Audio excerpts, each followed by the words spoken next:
오늘 우리에게 주시는 하나님의 말씀은 지난주 오후와 동일한 본문입니다. 말라기 3장 7절부터 9절까지의 말씀입니다.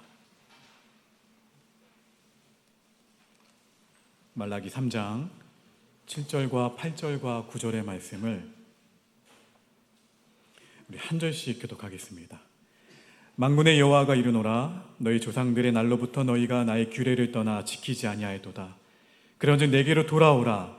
그리하면 나도 너희에게로 돌아가리라 하였더니 너희가 이르기를 우리가 어떻게 하여야 돌아가리이까 하는도다.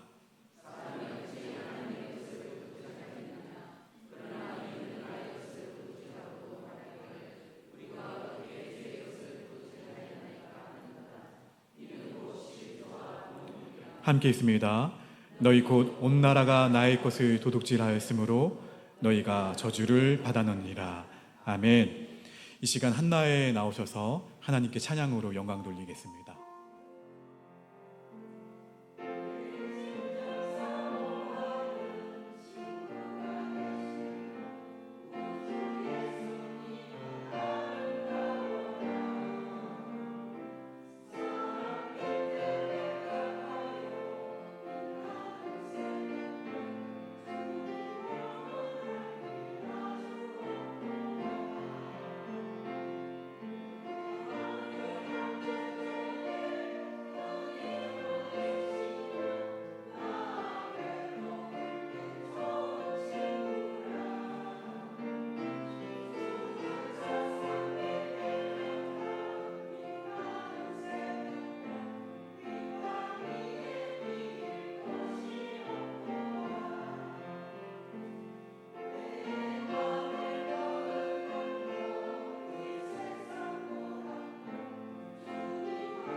할렐루야.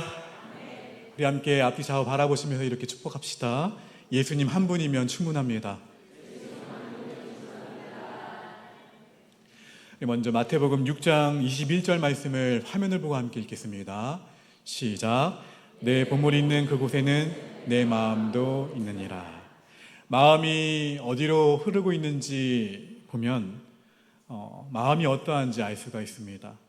돈을 사용하는 것을 보면 그 사람이 또 어떠한 사람인지 알 수가 있어요. 지갑이 언제 열리는지 보면 그 사람의 인격과 삶 그리고 신앙을 알 수가 있습니다. 헌금은 예배 가운데 부수적인 것이 아닙니다.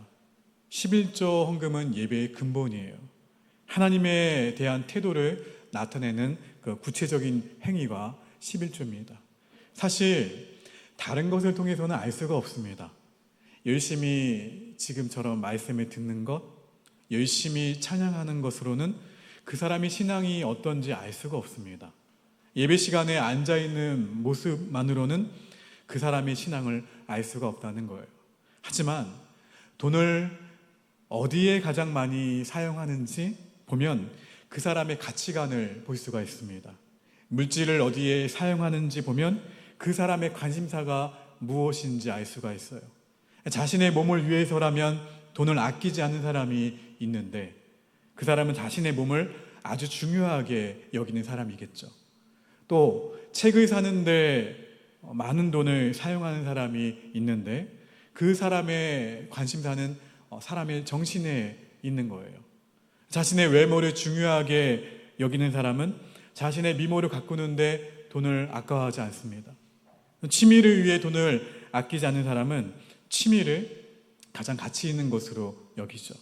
이렇게 사람들은 자신이 어떠한 곳에, 사랑하는 곳에 물질을 흘려보낸다는 거예요. 쓴다는 거예요. 사랑하는 사람을 위해서라면 무엇을 주든 아깝지가 않아요. 아내나 남편을 위해 선물을 구입할 때마다 아깝다는 생각이 든다면 그 사람은 배우자를 사랑하지 않는 거예요. 배우자를 사랑한다면 아까워하지 않습니다. 그렇다면 여러분, 제가 장황하게 이렇게 설명했잖아요. 하나님을 사랑한다는 것을 어떻게 표현할 수 있을까요? 하나님을 사랑한다. 말라기 선지자는 이스라엘 백성이 하나님으로부터 멀어졌음을 뜻하는 것이 무엇인지 지금 말하고 있는 거예요. 그들이 하나님의 것을 도둑질했다는 것은 단순히 11조헌금을 내지 않았다는 것이 아닙니다. 하나님보다 물질을 더 사랑했다는 거예요. 돈을 사랑하는 사람은 돈에 민감합니다. 돈 때문에 화를 내기도 해요. 교회에서 활동하면서도 돈에 민감한 사람이 있어요. 돈 문제가 나오면 예민하게 반응합니다. 이런 사람은 내면 깊숙한 곳에 무엇이 있는지 확인해 보셔야 돼요. 헌금으로 시험에 든 적이 있으십니까? 이것은 돈에 민감하다는 뜻이에요. 물질에 대한 이 탐욕은 내면 깊숙이 숨어 있어서 잘 보이지 않습니다. 그래서 이스라엘 백성들은 속았다는 거예요. 그들이 11조 헌금을 온전히 하지 않았던 것은 그 내면에 숨겨져 있는 탐욕 때문이었어요. 디모데전서 6장 10절 말씀 함께 있습니다. 시작.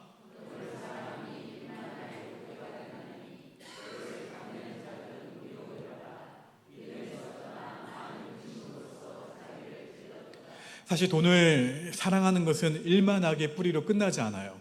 사람들은 하나님과의 관계가 뒤틀렸기 때문에 돈을 사랑하게 된 거예요. 돈을 사랑하는 사람의 대화의 주제는 항상 돈입니다. 돈에 대해 많이 이야기한다는 것은 돈을 묵상한다는 뜻이에요. 우리는 헌금할 때마다 자신이 섬기는 대상이 누구인지 분명히 확인하셔야 돼요. 헌금은 은혜 안에서 이루어져야 됩니다.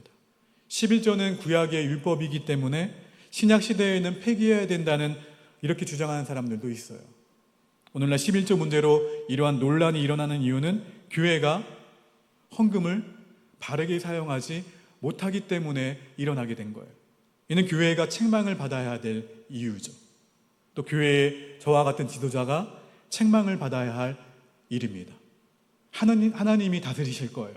그런데 교회가 헌금을 바르게 사용하지 못하는 것이 자신의 책임을 거부하는 이유가 되어서는 안 된다는 거예요. 다양한 논란이 있지만 11조는 청지기의 삶에 있어 기본적인 태도라고 할 수가 있습니다. 11조는 대단한 것이 아니라 뭐예요? 기본이에요. 구약시대에는 10분의 1이 아니라 10분의 3을 드렸습니다. 2년 동안 10분의 2를 드렸고 세 번째 해에는 10분의 3을 드렸어요. 첫 번째 11조는 레위인의 생활을 위한 것이었어요. 두 번째 11조는 이스라엘 백성이 성전에 올라가는 비용으로 구별하는 것이었습니다.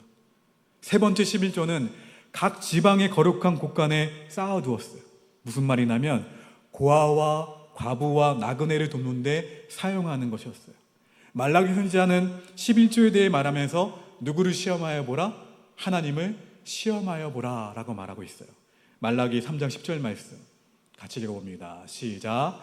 만군의 여호와가 이르노라 너희의 온전한 11조를 창고에 들여 나의 집에 양식이 있게 하고 그것으로 나를 시험하여 내가 하늘 문을 열고 너희에게 복을 쌓을 곳이 없도록 붙지 아니하나 보라. 다소 원색적인 표현으로 표현했는데 그 표현으로 11조헌금에 대해서 이야기를 했는데 그만큼 시대가 어땠다는 거예요? 악했다는 거예요. 둘러대어서 말하면 알아듣지 못하니까 강렬하게 직언하면서 표현한 거예요. 그 시대의 사람들이 무엇을 지키지 않아서? 기본을 지키지 않았기 때문에 그래요. 신약 시대가 되었다고 해서 율법이 폐기된 것은 아닙니다. 복음 안에서 이 율법을 재해석하면 더 적극적이에요. 성전이나 제사 제도는 예수 그리스도로 말미암아 효용이 없어졌지만 구약의 율법 가운데 복음 안에서 선명하게 드러나는 것이 정말 많아요. 제사장직은 어떻습니까? 없죠. 그렇죠? 제사장직은 사라졌어요. 그러나 그 직분이 가지는 기능은 살아 있습니다. 베드로전서 2장 9절 말씀 함께 있습니다. 시작. 그러나 너희는 택하신 족속이요 왕 같은 제사장들이요 거룩한 나라요 그의 소유가 된 백성이니 이는 너희를 어두운 데서 불러내어 그의 귀한 빛에 들어가게 하신 이에 아름다운 덕을 선포하게 하려 하심이라. 아멘. 하나님은 왕 같은 제사장으로 살아가도록 우리에게 소명을 주셨어요. 제사장적 삶을 살아가야 한다는 거예요. 특권층의 사람만 제사장으로서 살아가는 것이 아니라 하나님의 자녀라면, 하나님의 백성은 모두 다 거룩한 제사장이라는 거예요. 옆 사람에게 권면합시다. 당신은 거룩한 제사장입니다. 이것이 어디에서 발전한 거예요? 신약시대에 발전하게 된 거예요. 구약시대의 순종이 소극적이었다면 신약시대에는 적극적으로 순종하기를 요구하고 있는 거예요. 그러므로 일주일에 한 번 안식일에 제사를 드림으로써 순종하는 것이 아니라 삶의 전 영역이 다 하나님을 예배하는 삶이 되어야 된다는 거예요. 이는 우리의 몸을 누가 기뻐하시는? 하나님이 기뻐하시는 무슨 제물로? 거룩한 산 제물로 드리는 거예요. 부분적이 아니라 전체로 확장이 되어야 됩니다. 소극적이 아니라 적극적으로 순종하셔야 돼요. 우리의 삶 전체가 누구의 통치 아래 있어야 되는 거예요? 하나님의 통치 아래 있어야 되는 거예요. 구약 시대에는 율법을 지키는 것이 힘들었다면 신약 시대에는 복음 안에서 기쁨으로 순종할 수 있습니다. 율법 아래에 있을 때보다 훨씬 더 적극적으로 순종해야 된다는 거예요. 우리는 왜인가요? 구약 시대의 백성들보다 받은 은혜가 더 커요. 그렇죠? 구약 시대에 받은 은혜가 그림자에 불과했고 신약 시대에는 실체가 나타났어요. 그렇죠? 구약 시대에는 희미하게 그리스도를 보았지만 신약 시대에는 실제로 그리스도를 보았습니다. 그리스도의 복음의 혜택을 누리며 살아가는 사람들이 저와 여러분들이에요. 그러므로 우리는 하나님의 말씀을 적극적으로 지키면서 삶의 한 절이라도 살아내고자 하는 거룩한 몸부림이 다 있으셔야 된다는 거예요. 예수님은 몸으로 희생제물이 되셨는데 우리를 위해 자신의 몸 일부만 주신 것이 아니에요. 우리에게 자신의 몸을 다 어떻게 하셨어요? 전부 내어놓으셨어요. 예수님은 우리를 위해 살이 찢기시고 피를 다 쏟으셨어요. 이러한 은혜를 누리고 있는 우리는 적극적으로 자신의 삶을 하나님께 드릴 수 있고 또 드려야 한다는 거예요. 모든 것은 누가 주신 것입니까? 하나님이 주셨어요. 우리는 기쁨과 감사가 넘칠 수밖에 없는 조건들이 다 있어요. 은혜의 생활의 절정은 드리는 것에 있습니다. 받는 것에 오는 기쁨보다 드리는 것에 오는 기쁨을 여러분 경험하게 되기를 주의 이름으로 축원합니다. 이것이 십자가 복음 안에 사는 믿음의 사람들의 삶이에요. 삭개오는 예수님을 만난 후에 변화되었습니다. 야, 이 사람 정말 변하지 않을 것 같은데, 그 성질머리 변하지 않을 것 같은데, 근데 누구를 만났어요? 예수님을 만나면서 변화되었어요. 예수님을 만난 삭개오는 그래서 누가복음 19장 8절 말씀에서 이렇게 고백합니다. 함께 고백합니다. 시작. 삭개오가 서서 주께 여짜오되 주여 보시옵소서 내 소유의 절반을 가난한 자들에게 주겠사오며 만일 누구의 것을 속여 빼앗은 일이 있으면 내 갑절이나 갚겠나이다. 많은 말들을 할 수 있었는데 삭개오가 예수님을 만난 후에 한 말이에요. 고백이에요. 예수님을 만나고 나서 삭개오의 물질에 대한 그 욕심이 자발적으로 해체되었습니다. 하나님의 은혜의 힘으로 말미암아 이 물질의 탐욕을 이겨낸 거예요. 여러분, 복음 안에 있는 우리의 삶은 자발적이어야 됩니다.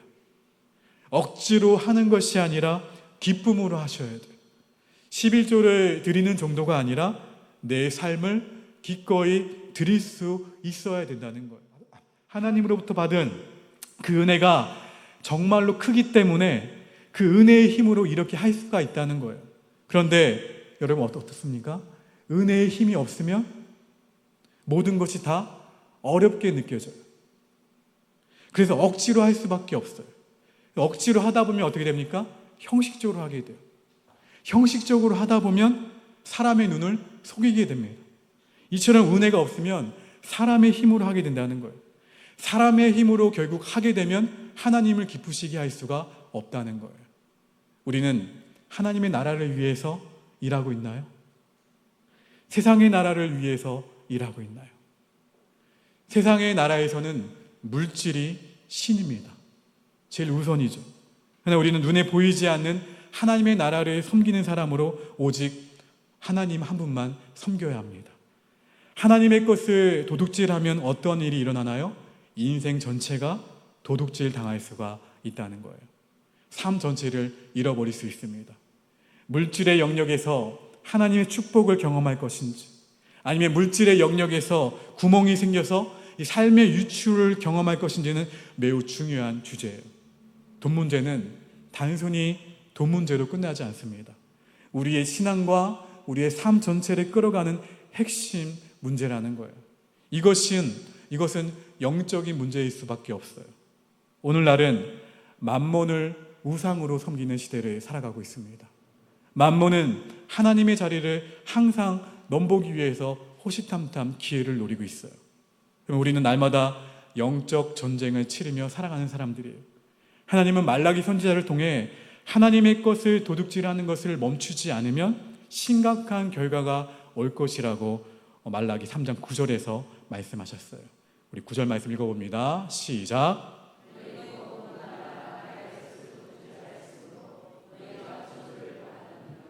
여러분, 하나님이 이렇게 강하게 말씀하신 이유가 있어요. 어떻게 해서든지 받아내겠다는 그 의도가 아니십니다. 무슨 말이냐면 하나님은 하나님보다 돈을 사랑하는 것이 얼마나 무서운 결과를 초래하는지 알려주기 위해서 강하게 말씀하시는 거예요. 이 세상을 보십시오. 세상 사람들은 돈으로 말미암아 무너져요. 돈 때문에 망가져요. 그리고 돈 때문에 타락하는 게 이 세상이에요. 이 세상을 살아가는 우리에게 하나님의 것을 도둑질하지 말라는 것은 따라합시다. 하나님을 사랑하라. 할렐루야. 이 말씀이에요. 도둑질하지 말라 이 얘기는 하나님을 사랑하라는 거예요. 우리는 이 말씀을 날마다 기억하셔야 됩니다. 그리고 그에 따른 회개를 요청하시면 구체적으로 하셔야 돼요. 요한계시록에서 예수님은 이렇게 말씀하셨죠. 요한계시록 2장 5절 말씀 함께 있습니다. 시작. 그러므로 어디서 떨어졌는지를 생각하고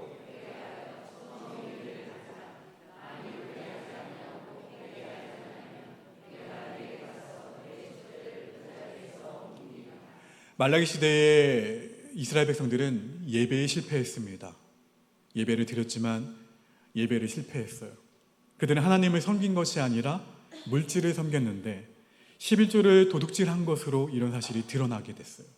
이것은 단순한 헌금의 문제가 아니라 하나님에 대한 예배를 훼손한 것이죠. 이것으로 말미암아 이스라엘의 운명은 어두워졌습니다. 저와 여러분의 삶 가운데도 마찬가지입니다. 어디에 실패하면요? 예배에 실패하면 우리의 모든 것이 무너질 수밖에 없어요. 11절을 온전히 드리는 것이 하나님에 대한 우리의 마음을 표현하는 것이요, 이 세상에서 물질의 유혹을 거스르는 거예요. 그리고 하나님의 백성으로서 승리하는 거예요. 이 말씀에 온전히 순종함으로써 하나님 나라의 백성으로서 넉넉히 승리할 수 있는 저와 여러분 모두가 되시기를 주의 이름으로 축원합니다. 그래서 내가 주인 삼은 것 다 어떻게 하셔야 돼요? 지금 부르게 될 찬양 모든 것 다 내려놓으셔야 돼요. 그리고 내 주 대신 주 앞에 나가 내가 사랑했던 것 다 내려놓고 주님만 사랑한다는 이 고백이 우리 매일매일 매 순간의 고백이 되기를 주의 이름으로 축원합니다. 우리 이 찬양 함께 고백하며 나아갑시다.